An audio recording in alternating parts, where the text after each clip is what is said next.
Assalamualaikum warahmatullahi wabarakatuh. Kami di sini akan membahas terkait dengan fungsi supervisi pendidikan.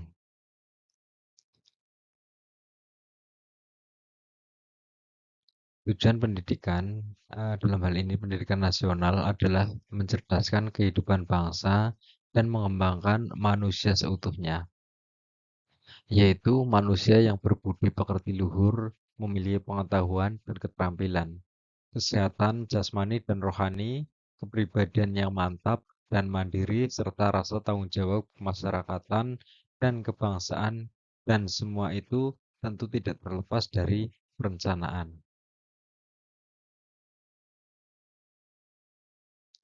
Proses pembelajaran di lembaga pendidikan paling tidak mempraktikkan perencanaan, praktik, dan pengawasan. Seorang pendidik sebagai tenaga profesional mestinya memahami dengan baik tentang bagaimana cara mendidik dengan menyusun perencanaan pembelajaran yang berfungsi sebagai skenario bagaimana dia akan mengajar pada hari itu. Kemudian, kepala sekolah dengan adanya supervisi pendidikan, maka dia akan mengetahui bagaimana memposisikan diri secara benar dalam memimpin sekolah yang dipegangnya atau yang dipimpinnya. Tanpa adanya supervisi pendidikan, maka proses pembelajaran di sekolah tentu akan berjalan semaunya sendiri tanpa melihat pencapaian tujuan pendidikan sebagai muara utama praktik pendidikan. Di sini, supervisi pendidikan memiliki fungsi-fungsi yang sangat strategis dalam proses pendidikan di lembaga pendidikan.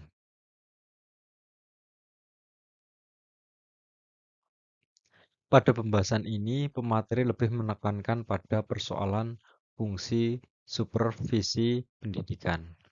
Fungsi supervisi pendidikan itu terdiri dari berbagai kegiatan yang harus dilakukan.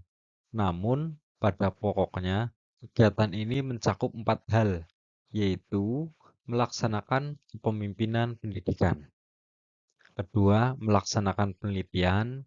Ketiga, melaksanakan penilaian yang objektif. Dan yang keempat, melaksanaan pembinaan yang tepat atau sebagai bentuk pembinaan pelayanan.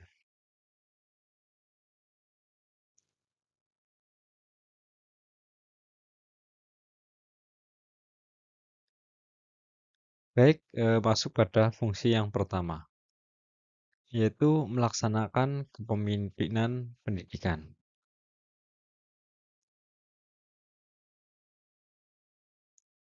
Bagaimana cara melaksanakan kepemimpinan pendidikan? Melaksanakan kepemimpinan pendidikan yang efektif tentu melibatkan sejumlah langkah dan praktik yang terbaik. Berikut ini adalah beberapa langkah yang dapat membantu untuk melaksanakan kepemimpinan pendidikan yang sukses.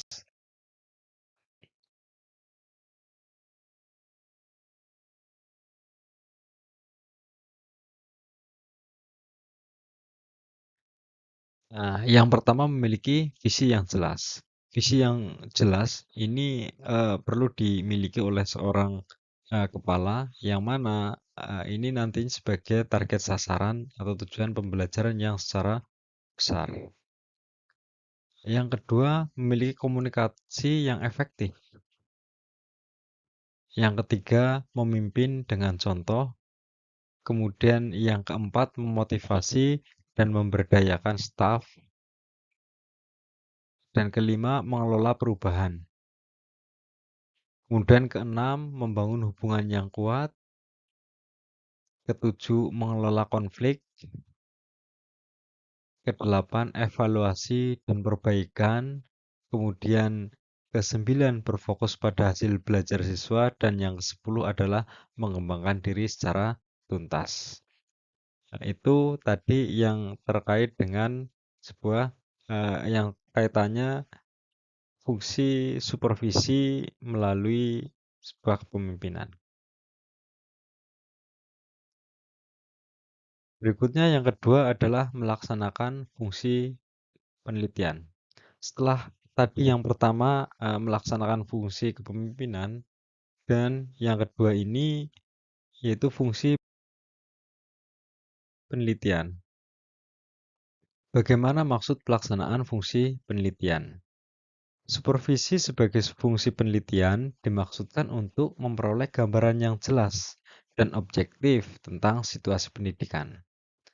Supervisor tidak berprasangka buruk terhadap perilaku guru atau rendahnya hasil belajar siswa yang dicapai, akan tetapi harus didasarkan pada fakta dan data melalui pengamatan langsung terhadap proses pendidikan atau guru. Dengan penelitian yang dilakukan oleh supervisor, maksudnya supervisor tersebut tidak akan menimbulkan kesalahan dalam menafsirkan apa yang sebenarnya terjadi, karena permasalahan yang sebenarnya dapat ditemukan dari data-data fakta yang telah dikumpulkannya melalui penelitian atau pengamatan yang dilakukan oleh supervisor itu. Selanjutnya, yang ketiga adalah melaksanakan penilaian yang objektif.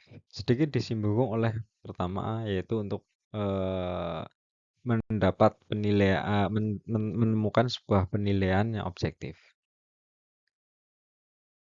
Di sini dalam penilaian yang objektif ini mungkin kita juga perlu melakukan sebagai tindakan penemuan itu. Fungsi ini dimaksudkan untuk memperoleh baik atau buruknya sesuatu. Nah, sehingga objektivitas yang dilakukan ini nantinya diharapkan betul-betul bisa sebagai cross-check dalam sebuah organisasi pendidikan. Fungsi ini dimaksudkan untuk memperoleh baik atau buruknya sesuatu. Oleh karena itu, kebaikan yang telah dicapai diupayakan tentu untuk terus dipertahankan, dan kekurangan yang masih nampak diberikan perlakukan yang proporsional sehingga tidak terulang kembali. Pengulangan atas keburukan sebenarnya harus dikembalikan pada diri sendiri. Apakah upaya yang sudah dilakukan untuk memperbaikinya?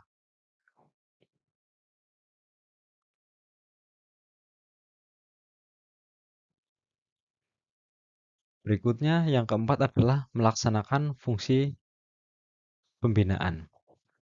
Melaksanakan fungsi pembinaan ini sebagai eh, terakhir, ya mungkin dalam cara pandang yang lain ada beberapa fungsi-fungsi dari supervisi pendidikan.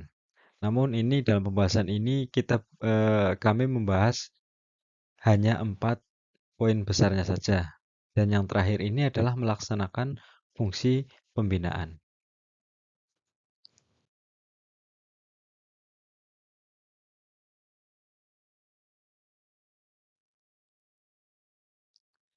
Mengapa perlu diperlakukannya pembinaan?